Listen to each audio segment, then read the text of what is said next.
Mes amis, l'heure est grave. De ma vie de jeune Camerounais, de citoyen camerounais, je n'ai jamais un temps soit peu pensé un jour qu'il faudrait que les Camerounais passent à une étape défensive la plus violente qui soit. Jamais je n'ai eu l'intention de dire qu'il faudrait que les Camerounais descendent dans la rue se défendre, manifester. Parce que là, ce que je vois, ce que j'entends, ce que j'observe, ce que je compare, ce que j'analyse, et ce que j'ai comme élément des résultats, c'est très grave. Le président du Conseil constitutionnel, lors d'une rencontre dans l'Oignon Esso,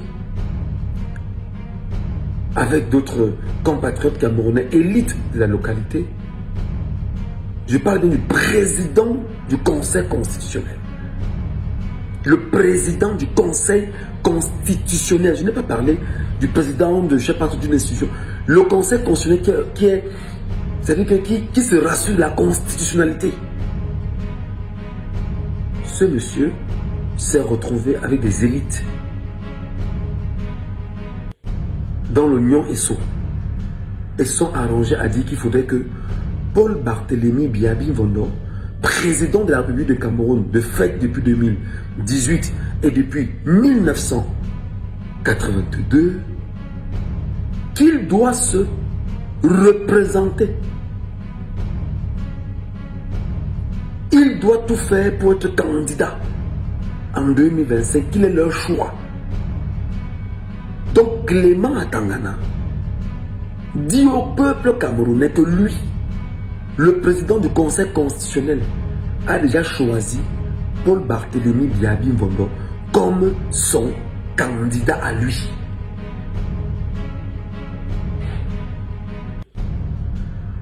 Je ne sais pas si les gens comprennent ça.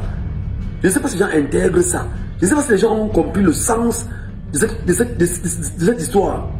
Donc le président du Conseil constitutionnel décide de soutenir ouvertement un candidat à la présidentielle. Il n'a aucune obligation de neutralité, il n'a aucune obligation de réserve, il n'a aucune obligation de démontrer qu'il n'est pas juge et parti. C'est ce que ça veut dire. Clément Atangana est juge et parti là, dans l'avenir du Cameroun, dans l'avenir politique du Cameroun, dans l'avenir du peuple camerounais. Il faut donc qu'on soit clair. Ne me mentons pas. Ils viennent de passer un message clair au peuple camerounais qu'ils vont tout faire pour se représenter et pour repasser en 2025. Ils viennent de passer ce message clair au peuple camerounais qu'ils feront tout pour être là en 2025. De ma vie, je n'avais jamais pensé qu'il faudrait que les Camerounais se défendent, qu'il faudrait que les Camerounais descendent dans la rue, qu'il faudrait que les Camerounais fassent tout pour faire entendre leur voix. De ma vie, je n'ai jamais pensé à ça. Je suis tombé aujourd'hui à l'analyse et aux résultats selon lesquels le peuple camerounais, s'il veut avoir sa liberté, c'est dans la rue. J'ai dit que je n'ai jamais vu les choses pareilles. Mais tel que j'ai compris ce qui est en train de se passer, j'ai dit que le peuple camerounais, pour avoir sa liberté et son indépendance, sur la base de mes réflexions et de mon observation, c'est la rue. Et il n'y a rien à faire. Et je vous donne des éléments simples. 1. Le Conseil constitutionnel. Lorsque le président du Conseil constitutionnel prend fait et cause derrière Paul Biya, président de la République depuis 42 ans au Cameroun, c'est pour vous dire simplement qu'il va à nouveau tout faire pour que Paul Biya soit réélu. Et sachez que la Constitution, justement, fait savoir que il n'y a pas de recours en matière de décision du Conseil constitutionnel. Il n'y a pas d'autre voie de recours. Quand ils ont dit non, c'est non. Quand ils ont dit oui, c'est oui. On ne discute avec eux. Deuxièmement, Ils sont en train de dire aux Camerounais, quel que soit ce que vous allez faire, nous, le dernier ressort, c'est le Conseil constitutionnel, c'est nous qui décidons. Troisièmement, ils sont en train de dire aux Camerounais que inscrivez-vous, soyez même 30 millions de Camerounais inscrits. Nous allons décider de ce que nous allons décider.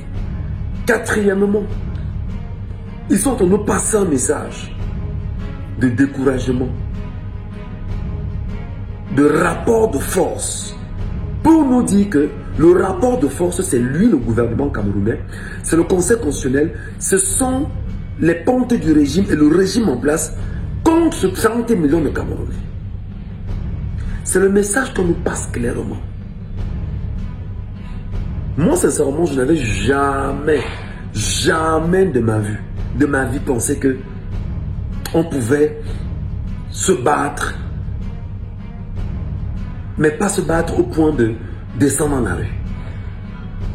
Là, ce que les gars viennent de faire là, c'est une attaque à la dignité des Camerounais et à la souveraineté des Camerounais qui regardent vers leur indépendance en 2025.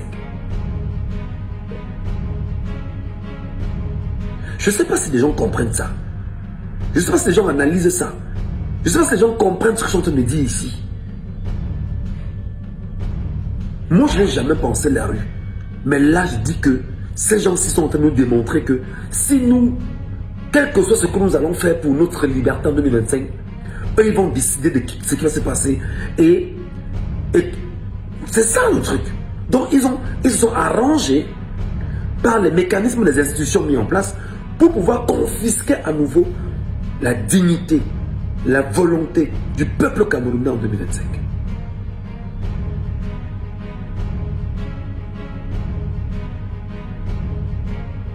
Je veux donc qu'on soit clair, les amis. Le peuple camerounais qui m'entend, qui m'écoute, doit entendre ceci. Il n'est pas temps et il n'est pas l'heure de se laisser faire. Le rapport de force doit être clair. 30 millions de Camerounais doivent se tenir prêts. 1. À aller voter. À aller s'inscrire. D'abord. 2. D'aller voter. 3. De défendre leurs résultats dans les urnes. C'est-à-dire que il est préférable qu'on meure là-bas. Le jour du dépouillement. Qu'on meurt tous là-bas le jour du dépouillement. Et le Conseil constitutionnel ne va dire que ce que veut le peuple camerounais. Si le peuple camerounais ne se prépare pas, si le peuple camerounais ne se met pas debout, si le peuple camerounais c'est-à-dire que n'intègre pas qu'on est en train de lui arracher sa liberté, sa fierté, sa souveraineté, son indépendance, sa survie et la survie des prochaines générations, là maintenant, les amis, ce sera très compliqué pour chacun d'entre nous. Je vous le dis très honnêtement et sans embâche. Il est temps que vous courez. Battez-vous à vous inscrire. Battez-vous à vous inscrire. Qu'il ne vous décourage pas. Parce que c'est ça le but, vous décourager. Battez-vous à vous inscrire. Battez-vous à tenir vos cartes d'électeurs en main. Ne serait-ce que vos récépissés. Et au moment où je parle, les 120 000 personnes exclues des listes devraient d'une manière ou d'une autre, mais attendez, assaillir les antennes et les cams. Si les noms ne se retrouvent pas. C'est de ça qu'il s'agit. C'est de ça qu'il s'agit.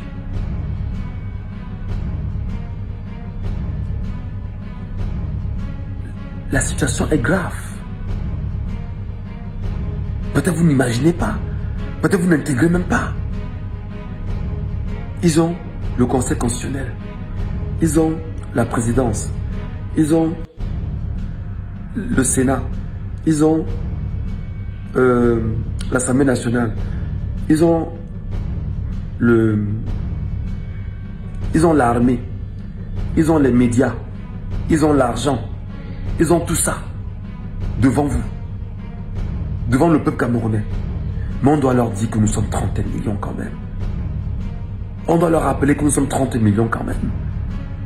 Je me souviens ici que Cabral Libye avait fait une sortie où à un moment donné, il a parlé de carburant. Je parle de Cabral Libye, le nouveau Cabral Libye.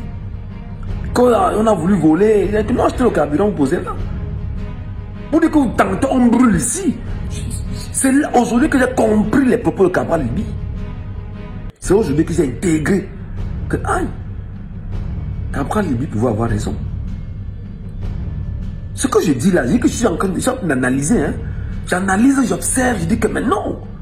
Est-ce que sur l'ensemble des données que nous avons là, ces gens-ci ne sont pas en train de tout faire pour nous confisquer encore notre liberté, malgré nos appels, malgré les mouvements, malgré les réactions, malgré tout ce qu'on fait. Est-ce qu'à un moment donné, il ne faut pas leur présenter un autre visage des Camerounais qui sont déterminés à ne pas se laisser faire? Oui, je me souviens de Cabral Libye qui a parlé de carburant. Parce que fondamentalement, regardez le peuple pendant 42 ans. Qu'est-ce qu'on est? Qu'est-ce qu'on devient? Les gens nous font souffrir pendant 42 ans. Et ils veulent maintenir la souffrance sur le peuple pendant 42 ans. Mais non, soyons sérieux. Soyons sérieux. On se tait. On ne parle pas. On reste tranquille. On applaudit. On dit, je vais faire comment? On dit, je vais mes enfants grandir. On dit, bon, j'ai peur que Tabala m'arrête et me tape. J'ai peur que Banque m'arrête et me tape. J'ai peur qu'on m'arrête et qu'on me... C'est ça, c'est ce qu'il faut qu'on retienne. J'ai peur qu'on me fasse ce qu'on a fait à Martinez-Zogo. J'ai peur qu'on... C'est ça. Les amis, je vais vous dire une chose. Il est l'heure de se battre pour la liberté du peuple camerounais dans sa globalité. Ce n'est pas le temps de jouer. Ce n'est pas le temps d'aller regarder si le clip de Viviane a fait 1 million de vues. On n'en a rien à foutre. On n'en a rien à foutre. Il s'agit là de la vie des Camerounais. Il s'agit là de la vie des Camerounais. On ne veut pas savoir. C'est-à-dire que toutes les distractions, que la bière augmente ou pas, que le football, on n'en a rien à foutre. Votre avenir, c'est à Elekam d'abord. Battez-vous à arracher votre liberté à Elekam. Je pense qu'à Elekam, vous ne sortirez pas de là sans avoir arraché votre liberté. C'est trop grave. Trop grave ce qui est en train de se passer.